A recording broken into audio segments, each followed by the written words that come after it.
Alright, so I picked up the M5A99X EVO on through an ad on Craigslist, and it was actually pretty cheap, bundled with a bunch of other things, and pretty nice deals. So I'm going to go ahead and go over it. This isn't going to be an unboxing because I don't.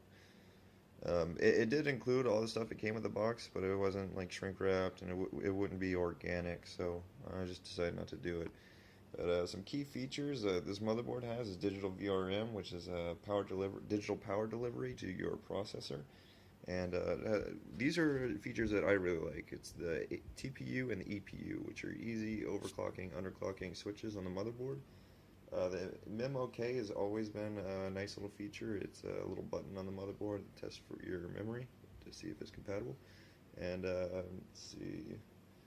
One thing in the motherboard manual when I was going over it, it said the AMD CPUs go up to 140 watts support. So if you're out there getting a 9590 or whatever the new processor was at a 5 gigahertz, you might have a weird issue where your wattage your clock might be undervolted or something, or it may not even support it. So it's a question that I want answered. If anybody knows the answer to that, or is running a 9590 in this motherboard, I would actually like to know if it works fine and everything.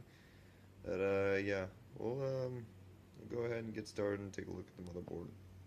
So if anybody's wondering if Western Washington actually does look like Twilight the movie, I can confirm that Twilight the movie does indeed look like Western Washington. Unfortunately. Alright, but yeah, motherboard. So right out of the box, this motherboard actually supports over 2.2 terabytes and quad SLI. It features Easy Flash, which is a nice little BIOS flashing utility. I've actually used it and made a video on how easy it is. I think all you do is really put a BIOS file on a flash drive. I'm trying to recall this. It was kind of a long time ago, but it just flashes and updates your BIOS. It's very easy.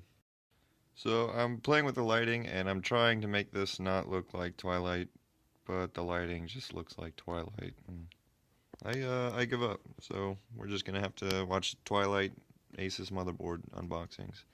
But anyway, you got your SPDIF out right there, your front panel audio, and this is your IE1394. You want to be careful you don't get those confused because the pins kind of look the same with the USB, but you don't want to plug in your USB into the 1394. Your TPU and EPU switches are right here. As to which side is on, I'm not actually sure, but what I want, if somebody has this motherboard and is running it right now, I'm not going to be able to get to do this because I don't have the time, but I would like to see somebody turn both of these on to see what kind of clock with your TPU and EPU. And yeah, so USB headers all along right here. Your serial connector is right next to those. And you got a little chassis fan connector right here, your system panel over here.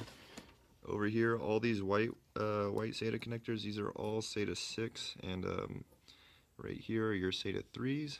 You actually have a BIOS chip, which is, I think it's removable, but I'm not actually sure. I haven't actually removed a BIOS chip before, but this would be it. And all along the south bridge, you have the SB950 chipset, and it supports, I think, RAID 0, 1, 5, and 10, but that's off the top of my head, so I don't actually know. If you're really looking for that feature, I would go Google that instead of take my word for it. But you got your USB 3 connector right here, your ATX 24-pin connector, chassis fan connector right over here. I believe there's another chassis fan somewhere in the middle of the board. Yep. Not a chassis fan. Yes, a chassis fan. So you got your 4-pin chassis fan right over here. Got CPU 4-pin and 3-pin. This is a power fan on the right, CPU fan on the left. Your M5A button. That's what it sounds like if you were to click it. Right here is your digital power delivery.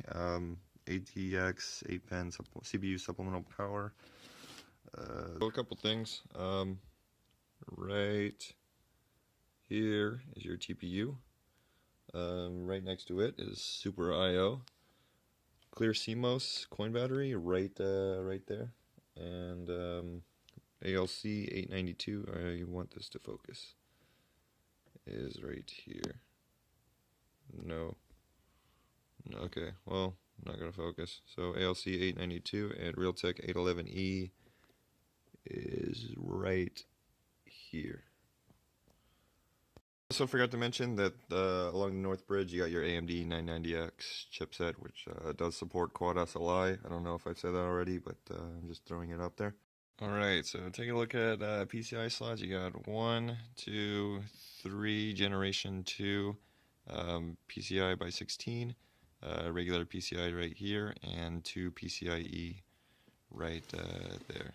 So take a look at the rear I/O. You got all your audio connectors are right here. You got the RJ45 LAN, 2 USB 2.0s right here, and a USB 3.0 right here. Another 2 USB 2s. This is going to be your eSATA, I believe. It looks awful eSATA. Yeah, and so 2 USB 2s, 1394 right there, and power external SATA port, PS2 legacy, and USB 2. So a total of 2, 4, 6, 8 USB 2s with 2 USB 3s.